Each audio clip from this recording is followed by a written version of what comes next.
Xin chào tất cả các bạn đã quay trở lại clip giới thiệu đồ chơi của Toku VM Meta Team. Tiếp tục với lại series Lookman Ranger vs Battle Ranger. Thì ngày hôm nay món mình sắp giới thiệu cho các bạn sẽ không phải là một vehicle, mà đó chính là một Lookman Collection của ông Arsene Lookman.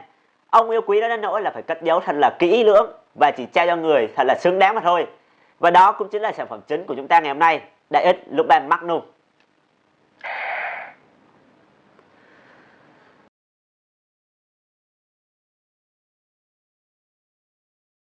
Vẫn như thường lệ thì mình nói sơ qua về phần hộp trước nhé. Hộp lần này khá là to và mặt trước in hình của sản phẩm bên trong với hai dạng. Nửa dưới là dạng súng với background màu vàng, còn nửa trên là dạng robot với background màu xanh dương. Bên cạnh đó còn có chiến đội Lookman Ranger. Mặt hông bên phải là hình ảnh Lookman Red cầm Lookman Magnum trong tư thế chiến đấu. Còn mặt hông bên trái là hình ảnh toàn thân của Lookman Magnum trong hình thể robot. Mặt sau vẫn là hướng dẫn cách chơi cơ bản nhất có thể. Ngoài ra, chúng ta có thể dễ dàng nhận thấy được Lookman Magnum còn có thể kết hợp với lại Blue và Yellow Firefighter. Sau khi mở hộp thì chúng ta sẽ có một khẩu Lookman Magnum trông như thế này đây. Nhìn tổng quan thì điểm nổi bật nhất cần nói ngay đó chính là về phần màu sắc.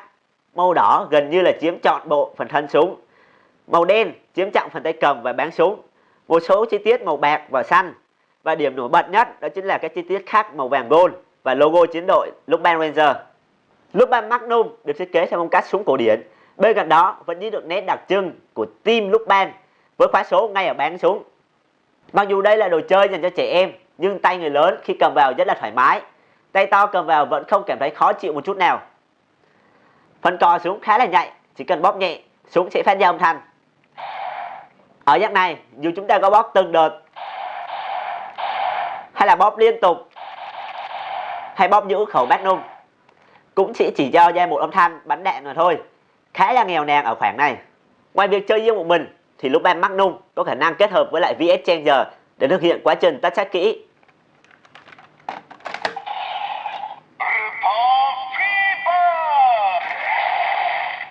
Sau khi trượt vào, tất cả âm thanh hay là bóp cò súng đều lệ thuộc vào Lookman Magnum.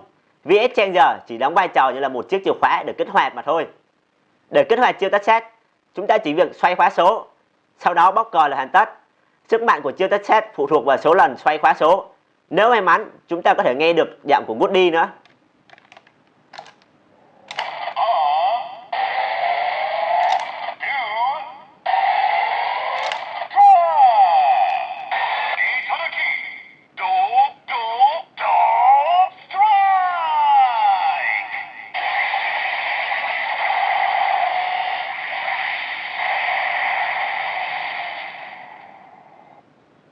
Do ngay từ đầu tạo hình của Lookman Ranger dựa theo siêu trộm của kiểu Pháp.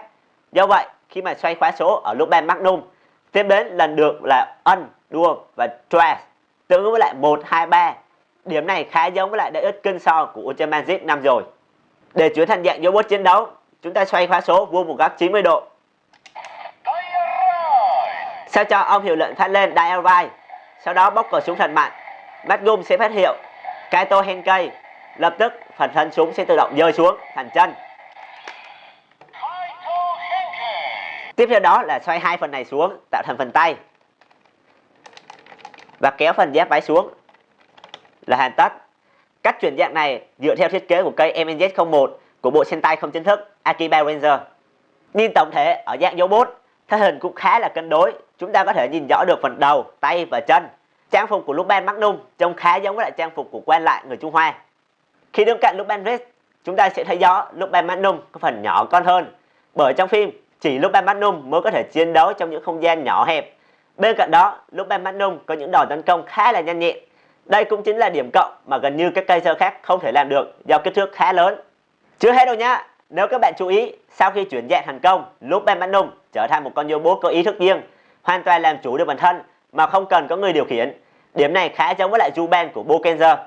Và bây giờ chúng ta sẽ đi vào chi tiết của Lookman Magnum nhé. Đầu tiên là về phần chân. Chân khá là thon và dẹp. Do được thiết kế tách đôi từ phần thân súng, so với toàn thân thì hơi mất thẩm mỹ một tí. Bù lại rất là vững vàng. Do cơ chế giáp nên vẫn có thể đá chân lên được. Chỉ có điều nhìn không đẹp mắt cho lắm. Phần thân không có gì quá là nổi bật, ngoài những hoa văn chạm khắc khá là tỉ mỉ ở đây. Phần tay có vẻ ngắn so với lại toàn thân. Các cọc súng nhỏ không thể tháo rời ra để cầm trên tay robot được, cho nên nhìn không được ngầu cho lắm. Nếu nhìn kỹ thì mẫu robot này hoàn toàn không có cổ, phần đầu dính liền với lại phần thân trông khá là dị. Phần khuôn mặt vẫn có một chiếc mặt nạ của team Lupin. Tuy nhiên, mình lại thấy khuôn mặt này khá giống với lại Shinobi Maru của Ninja.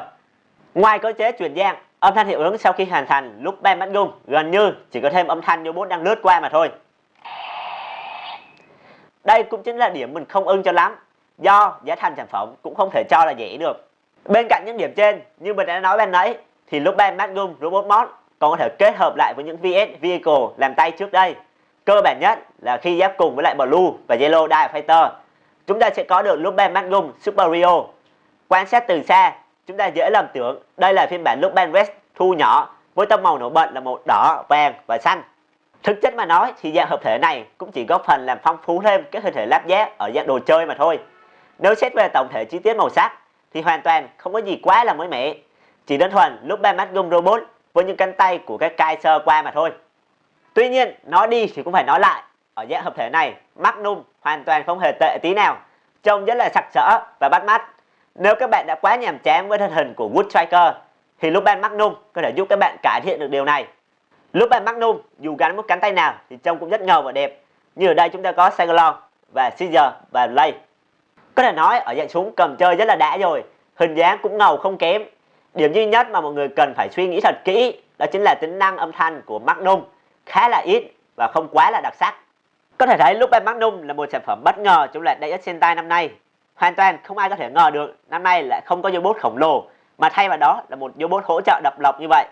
Việc Lupin Magnum xuất hiện cũng đồng nghĩa với việc số lượng đồ chơi nghiêng về phe Lupin cũng tăng theo.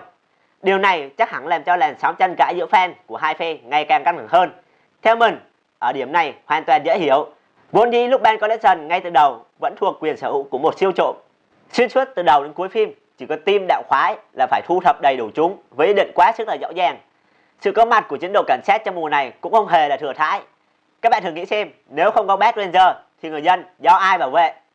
Sentai năm nay với hai chiến đội đại diện cho hai thái cực của cuộc sống. Một bên là chiến đội đại diện cho quá khứ với trách nhiệm và nghĩa vụ bảo vệ mọi người.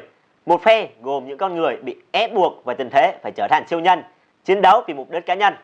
Và đó là những gì nhóm mình muốn giới thiệu cho các bạn về sản phẩm ngày hôm nay. Các bạn nghĩ sao về sản phẩm lần này? Hãy chia sẻ ý kiến của mình bên dưới nhé. Và nhóm sẽ quay trở lại với hai món VS Vehicle cuối cùng của năm nay. Cảm ơn các bạn đã quan tâm theo dõi. Đừng quên bấm like cũng như là subscribe để ủng hộ cho nhóm. Mình là Cường, xin chào và hẹn gặp lại các bạn trong các clip sau của nhóm.